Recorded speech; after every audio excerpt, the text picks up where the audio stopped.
How protected are you as a business person? It's just that question that I want you to ask yourself today. How protected are you and your business from the world of uncertainty, from the world out there that can easily destroy your business? So let's just try to understand it. This is you and your business inside here. And out there are so many things that can come your way. All these are missiles coming in your direction. Heavy missiles. These are things that can destroy your business. And you know them. There are so many things that can destroy your business. Sometimes political instability, cash flow issues, bad economy, recessions, bad policies, changes in policies. They don't have to be bad. All of these things can destroy your business. But how protected are you from all these missiles that are going to be thrown at you every single time? Remember, a competitive business environment is not as dangerous as the things that other things that are not actually economic, that are not competitor based. So it's not just about the competitors, it's about the environment that you operate in, because you do not operate in a vacuum as a business person. You operate in a community, in a society, and in an environment that keeps changing, and in an environment where you are expected to adapt.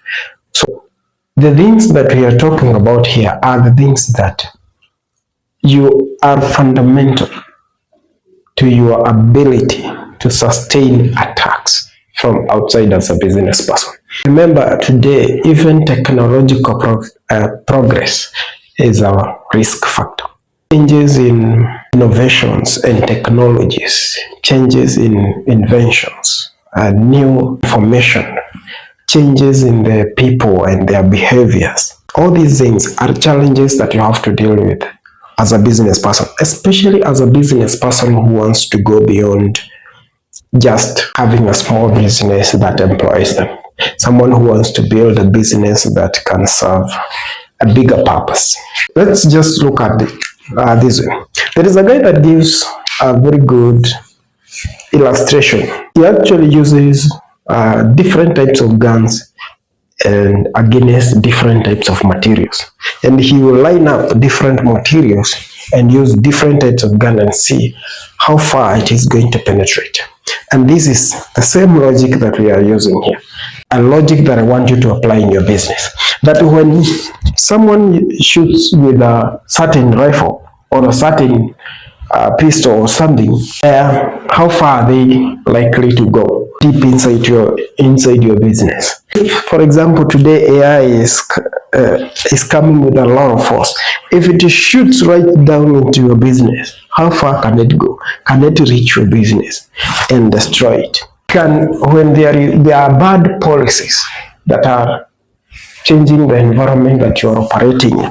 For example, this could be technology. This could be maybe policy changes. This could be maybe people and behavior change.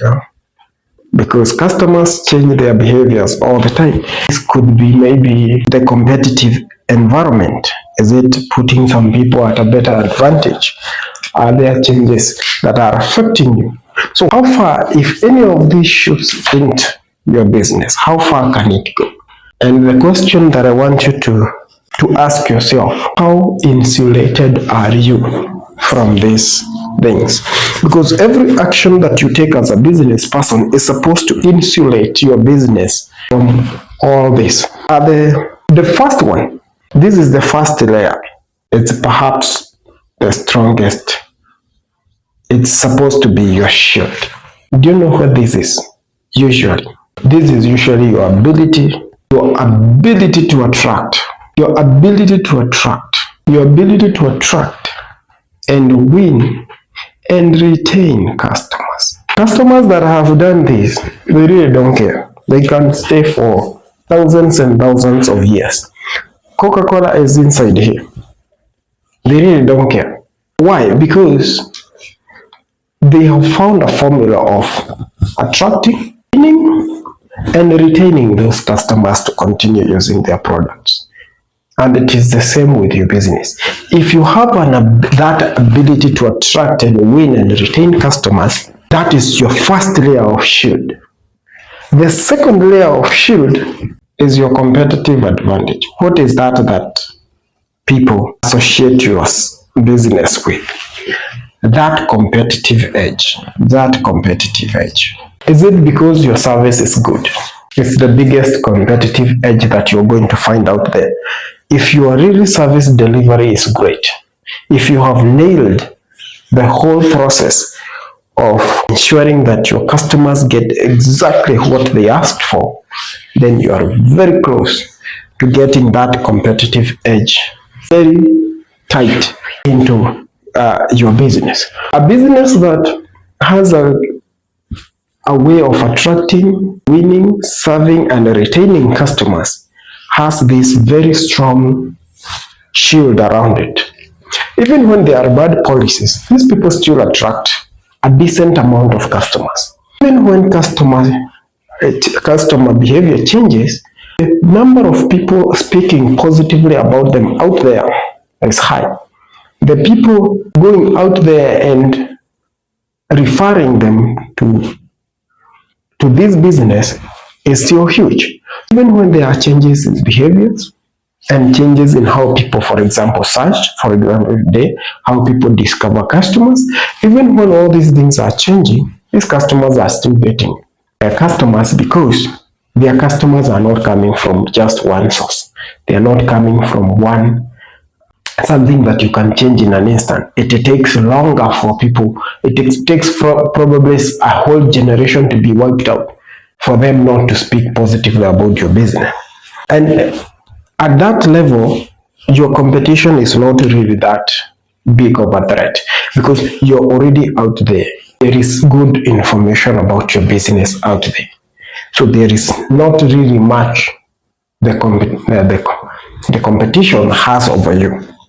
Even in changes in technology, you're probably better equipped to adopt technology because you are actually targeted to be pioneers and to even test new technologies. Why? Because you are ahead. Anyone who wants to try out a technology within your sub-niche or within your sub-area of interest, they are likely to reach out to you because they want to know how best they can serve that market. Because you are the epitome, or you epitomizes what that industry is. This layer is all about how the systems evolve within you. Remember, there is a theory that says that the most powerful business model is the flexible business model. It's the model that if they wanted to change today, they are not going to take years and years to be flexible, to change, to evolve. The bigger a company is, the harder it becomes for it to be flexible. But the level of flexibility we are talking about, it's not the exact opposite of rigidity.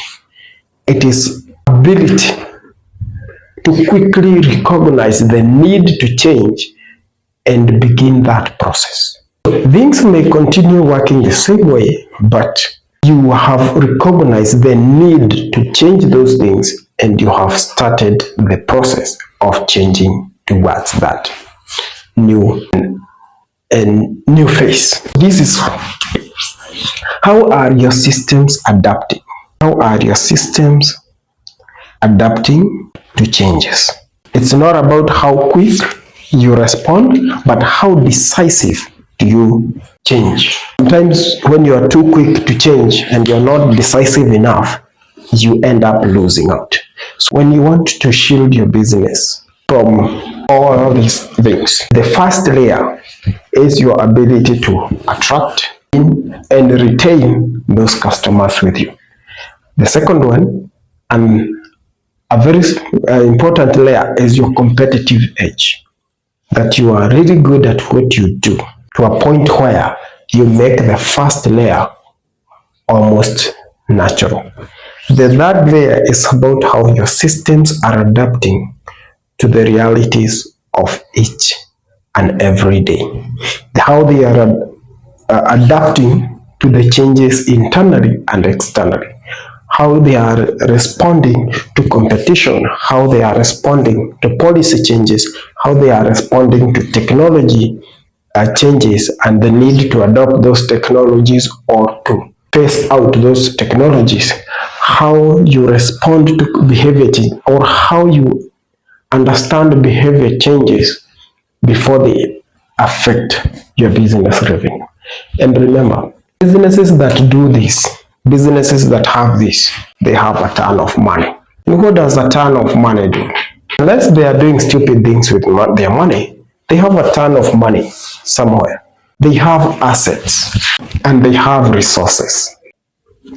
Those businesses that do this or that have this, which means that if they need to change something, they can be able to fund it. If they need to adopt something or to even get rid of something, they can even buy out a competitor. And even when there are changes in the industry, they can quickly put resources into motion to change any of their business models or everything that they have here. They are able to even change systems, adopt systems, make custom systems about their business.